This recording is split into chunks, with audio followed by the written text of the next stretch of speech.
ವೀಕ್ಷಕರೇ, ನಾನಿವತ್ತು ನಿಮಗೆ ವಿಚಿತ್ರವಾದ ನಿಗೂಢವಾದ ಕಾಡಿನ ಬಗ್ಗೆ ಹೇಳ್ತಿದ್ದೀನಿ. ಅಲ್ಲಿ ಅನಧಿಕೃತ ಪ್ರವೇಶವನ್ನು ನಿಷೇಧ ಮಾಡಲಾಗಿದೆ. ನಿಷೇಧ ಮಾಡೋದೇನ್ ಬಂತು, ಹೋಗ್ರಪ್ಪ ಅಂದ್ರು ಆ ಕಾಡೊಳಗೆ ಹೋಗೋಕೆ ಯಾರು ಧೈರ್ಯ ಮಾಡಲ್ಲ. ಕಾಡಿನ ಪಕ್ಕದಲ್ಲಿ ವಾಸವಿರುವ ಜನ ಕೂಡ ಇನ್ನೂವರೆಗೂ ಅದರೊಳಗೆ ಹೋಗುವ ದುಸ್ಸಾಹಸ ಮಾಡಿಲ್ಲ. ಆ ಅರಣ್ಯದಲ್ಲಿನ ಕಟ್ಟಿಗೆ ಕಡೆಯೋದು ಒತ್ತಟ್ಟಿಗಿರಲಿ, ಅಲ್ಲಿ ಒಣಗಿ ಬಿದ್ದಿರುವ ತುಂಡುಗಳನ್ನು ಸಹ ಯಾರು ಎತ್ಕೊಂಬರಕ್ಕೆ ಹೋಗಲ್ಲ. ಹಾಗಂತ ಈ ಕಾಡು ಎಲ್ಲೋ ದೂರದಲ್ಲಿ ಶತಮಾನಗಳಿಂದ ಜನಸಂಚಾರವೇ ಇಲ್ಲದ ಕಡೆ ಏನಿಲ್ಲ. ಅದು ದಕ್ಷಿಣ ಭಾರತದ ಪ್ರಸಿದ್ಧ ಪ್ರವಾಸಿ ತಾಣದ ಪಕ್ಕದಲ್ಲೇ ಇದೆ. ಅದು ಯಾವ ಕಾಡು? ಅದ್ಯಾಕೆ ಜನ ಅದರೊಳಗೆ ಹೋಗೋಕೆ ಹಿಂಜರಿತಾರೆ? ಆ ಕಾಡಿನ ರಹಸ್ಯವಾದರೂ ಏನು? ನೋಡೋಣ ಬನ್ನಿ.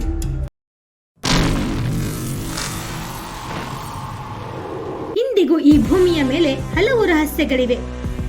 ವಿಜ್ಞಾನ ಅದೆಷ್ಟೇ ಮುಂದುವರೆದಿದ್ದರೂ ಅವುಗಳನ್ನು ಬಗೆಹರಿಸಲು ಸಾಧ್ಯವಾಗಿಲ್ಲ.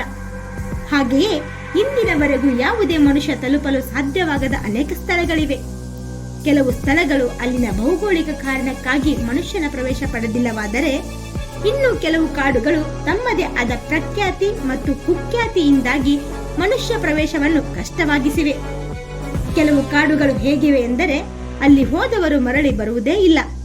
ಅಪ್ಪಿ ತಪ್ಪಿ ಬಂದರೂ ಮೊದಲಿನಂತೆ ಇರುವುದಿಲ್ಲ. ಇಂದು ನಾವು ನಿಮಗೆ ಹೇಳಲು ಹೊರಟಿರುವುದು ಅಂತಹ ಒಂದು ನಿಗೂಢ ಕಾಡಿನ ಬಗ್ಗೆ. ವಿಶ್ವದ ಅತ್ಯಂತ ನಿಗೂಢ ಮತ್ತು ಭಯಾನಕ ಅರಣ್ಯಗಳಲ್ಲಿ ಇಲ್ಲಿ ನಾವು ಹೇಳ ಹೊರಟಿರುವುದು ಒಂದು. ಇಂದಿಗೂ ಜನರು ಅಲ್ಲಿಗೆ ಹೋಗಲು ಹೆದರುತ್ತಾರೆ. ಅದಕ್ಕೆ ಕಾರಣವೇನೆಂದರೆ, ಆ ಕಾಡಿಗೆ ಹೋದವರು ಮತಿಭ್ರಮಣೆಗೆ ಒಳಗಾಗುತ್ತಾರೆ, ಅಂದರೆ ಹುಚ್ಚರಾಗುತ್ತಾರೆ. ಆ ಕಾಡೊಳಗೆ ಪ್ರವೇಶ ಮಾಡಿದವರಿಗೆ ತಾವು ಯಾರು, ಎಲ್ಲಿದ್ದೀವಿ, ಎಲ್ಲಿಗೆ ಹೊರಟಿದ್ದೀವಿ ಇತ್ಯಾದಿಗಳೆಲ್ಲ ಮರೆತು ಹೋಗುತ್ತವೆ. ಜೊತೆಗೆ ಕಿವಿಗೆ ಎಂದು ಕೇಳಿರದ ಶಬ್ದಗಳು ಹಾಗೂ ಕಣ್ಣ ಮುಂದೆ ಚಿತ್ರ ವಿಚಿತ್ರ ದೃಶ್ಯಗಳು ಕಂಡು ಬರತೊಡಗುತ್ತವೆ. ಇದೇನು ಇತ್ತೀಚೆಗೆ ಹುಟ್ಟಿಕೊಂಡ ಕಥೆಯಲ್ಲ. ಶತಮಾನಗಳಿಂದ ಆ ಕಾಡಿನ ಬಗ್ಗೆ ಇಂಥದ್ದೊಂದು ಕುಖ್ಯಾತಿ ಹಾಗೂ ಜನರ ಮನಸ್ಸಲ್ಲಿ ಭಯ ಮನೆ ಮಾಡಿಕೊಂಡಿದೆ. ಅದುವೇ ತಮಿಳುನಾಡಿನ ಮತಿಕೆಟ್ಟನ್ ಕಾಡು. ಹೆಸರೇ ಹೇಳುವಂತೆ ಈ ಕಾಡಿನಲ್ಲಿ ಹೋದವರಿಗೆ ಮತಿ ಕೆಡುತ್ತದೆ, ಅಂದರೆ ಮತಿಭ್ರಮಣೆಯಾಗುತ್ತದೆ. ತಮಿಳಿನಲ್ಲಿ ಮತಿಕೆಟ್ಟನ್ ಸೊಲಾಯ್ ಎಂದರೆ ಮನಸ್ಸನ್ನು ಗೊಂದಲಗೊಳಿಸುವ ಸ್ಥಳ ಎಂದರ್ಥ. ಇದು ತಮಿಳುನಾಡಿನ ಕೊಡೈಕೆನಾಲ್ ಹತ್ತಿರದ ಬೆರಿಜಾಮ್ ಸರೋವರದ ಬಳಿ ಇದೆ.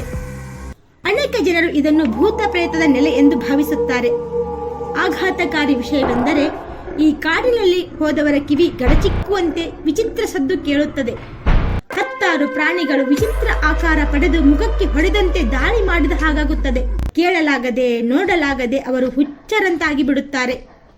ತಮ್ಮನ್ನು ತಾವೇ ಮರೆತು ಅಲೆಯತೊಡಗುತ್ತಾರೆ. ಹೀಗಾಗಿ ಜನರು ಈ ಕಾಡಿಗೆ ಹಗಲು ಹೊತ್ತಿನಲ್ಲಿ ಕೂಡ ಹೋಗಲು ಹಿಂಜರಿಯುತ್ತಾರೆ. ಇನ್ನು ಈ ಕಾಡಿನ ನಿಗೂಢತೆಗಳನ್ನು ಬಯಲು ಮಾಡ್ತೀವಿ ಅಂತ ಅಲ್ಲಿಗೆ ಹೋದವರಾರು ಇದುವರೆಗೂ ಹಿಂತಿರುಗಿ ಬಂದಿಲ್ಲ ಅಂತ ಹೇಳಲಾಗುತ್ತದೆ.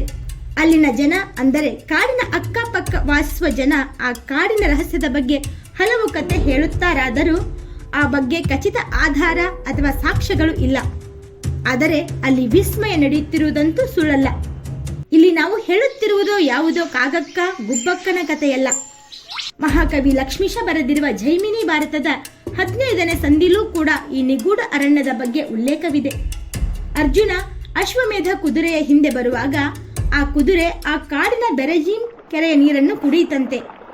ನೀರನ್ನು ಕುಡಿದಾಕ್ಷಣ ಆ ಗಂಡು ಕುದುರೆ ಹೆಣ್ಣು ಕುದುರೆಯಾಗಿ ಬದಲಾಯಿತು. ಅನಂತರ ಹುಲಿಯಂತೆ ಕಾಣಿಸಿತು. ಅದು ನಿಜವಾಗಲೂ ಹಾಗೆ ಆಯಿತಾ, ಅಥವಾ ಆ ನಿಗೂಢ ಕಾಡಿನಲ್ಲಿ ಭ್ರಮೆಗೆ ಒಳಗಾಗಿ ಅರ್ಜುನನಿಗೆ ಹಾಗೆ ಕಾಣಿಸಿತಾ ಗೊತ್ತಿಲ್ಲ.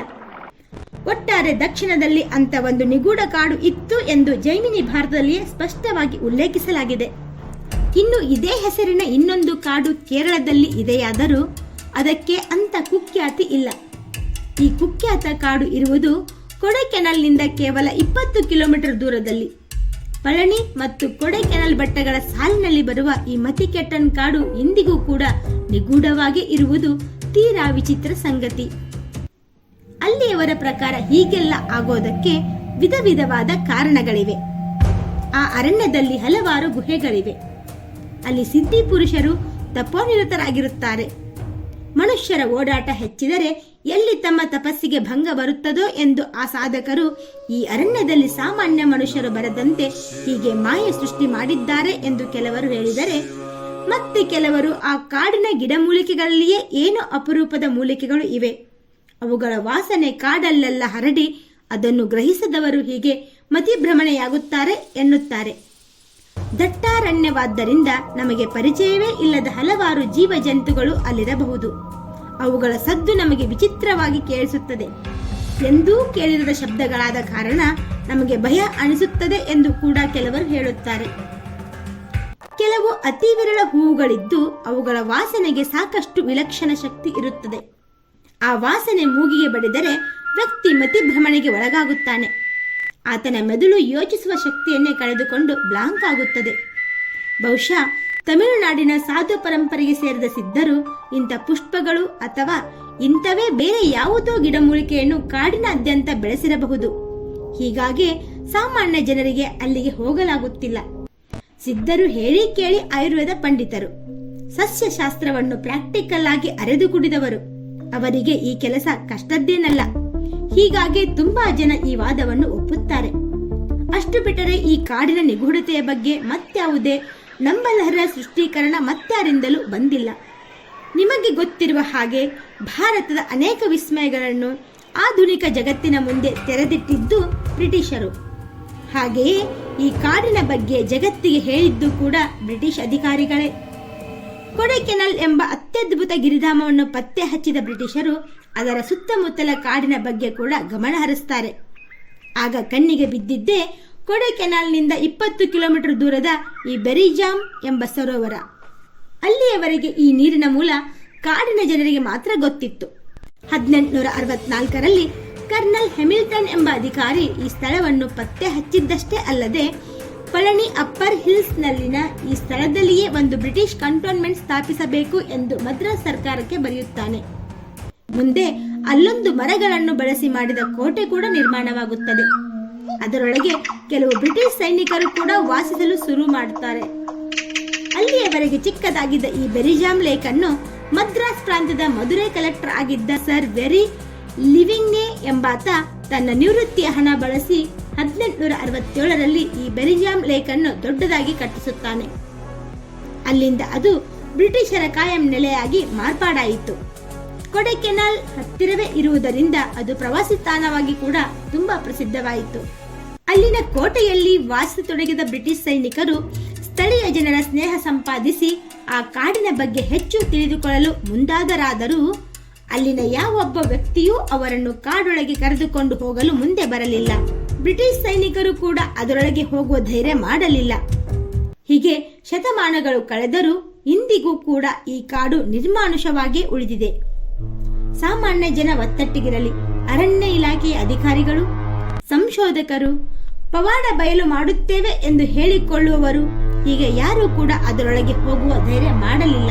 ಅಲ್ಲಿನ ನಿಗೂಢತೆ ಈಗಲೂ ಹಾಗೇ ಉಳಿದಿದೆ. ನೀವು ಕೊಡೈಕೆನಾಲ್ ಹೋದಾಗ ಅರಣ್ಯ ಇಲಾಖೆಯ ಅನುಮತಿ ಪಡೆದು ಈ ಕಾಡಿನ ಅಂಚಿಗೆ ಹೋಗಬಹುದಾದರೂ ಕಾಡಿನೊಳಗೆ ಹೋಗುವ ಹಾಗಿಲ್ಲ. ಅಲ್ಲಿ ತಮಿಳಿನಲ್ಲಿ ಹಾಕಿರುವ ಬೋರ್ಡ್ ಓದಿಕೊಂಡು ಮರಳಿ ಬರಬೇಕಷ್ಟೆ. ಅಲ್ಲಿನ ಭೂತ, ಪ್ರೇತ, ವಿಸ್ಮಯ, ವಿಚಿತ್ರ ಇವುಗಳೆಲ್ಲವನ್ನು ಬದಿಗಿಟ್ಟು ಹೇಳುವುದಾದರೂ ನೀವು ಈ ಅರಣ್ಯದೊಳಗೆ ಹೋಗದಿರುವುದೇ ಒಳಿತು. ಯಾಕೆಂದರೆ ನಮಗೆ ಪರಿಚಯವೇ ಇಲ್ಲದ ಆ ಕಾಡಿನಲ್ಲಿ ಯಾವ ಯಾವ ಗಿಡಮೂಲಿಕೆಗಳು ಇವೆಯೋ ಅವುಗಳ ಸ್ಪರ್ಶದಿಂದ ಅಥವಾ ವಾಸನೆಯಿಂದ ಏನೇನು ಅಪಾಯ ಕಾದಿದೆಯೋ ನಮಗೆ ಗೊತ್ತಿಲ್ಲವಾದ್ದರಿಂದ ಅದರೊಳಗೆ ನೀವ್ಯಾರು ಹೋಗುವ ದುಸ್ಸಾಹಸ ಮಾಡದಿರುವುದೇ ಒಳ್ಳೆಯದು. ಮತ್ತೊಂದು ಆಸಕ್ತಿಕರ ಮಾಹಿತಿಯೊಂದಿಗೆ ಬರುತ್ತೇವೆ. ನಮಸ್ಕಾರ. ಚಿಕ್ಕ ಚೊಕ್ಕ ಮಾಹಿತಿಗಾಗಿ ನಮ್ಮ ಚಾನೆಲ್ ಸಬ್ಸ್ಕ್ರೈಬ್ ಮಾಡಿ.